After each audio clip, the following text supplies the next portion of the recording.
Hey guys, the market's shifting. We know that. It's no surprise here. We've been seeing it for a few months. We're starting to see buyers put up some walls and say, hey, wait a second, I'm not going to pay infinity for a home. And so they're slowing down their activity. And we're seeing that, which is causing inventories to rise. And it's causing a few more sellers to say, uh-oh, I don't want to miss the boat, so they're jumping in. So that's causing inventories to rise even more.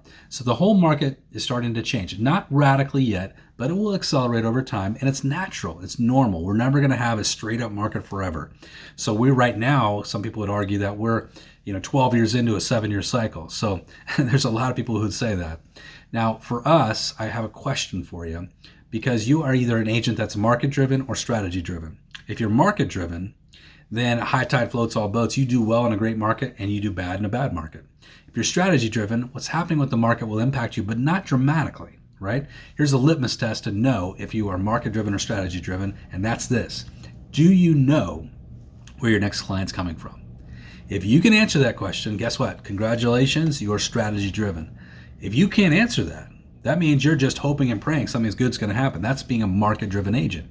I'm going to give you another little test. I want you to go back in time, go back to January 1st of this year, and I want you to, as I'm talking about these, mentally put a tick mark next to it. So since January 1st, have you called all of your people in your sphere of influence? Have you texted everyone in your sphere of influence? Have you sent a direct message to everyone in your sphere of influence? Have you sent out a bulk piece of mail to everyone in your sphere of influence? Have you sent email regularly to everyone in your sphere of influence? Have you sent handwritten thank you cards to everyone in your sphere of influence? Have you done networking meetings with some of your core group in your sphere of influence? Are you regularly doing social media with everyone in your sphere of influence?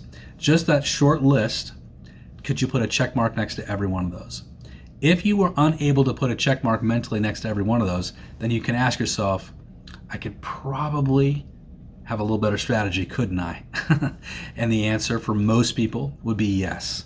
So as we're entering a transitional market, over the next 6 months, I'm going to tell you something. The most important thing you can do is stop worrying about the market and start worrying about your strategy. Start focusing intentionally and intently on what you can control.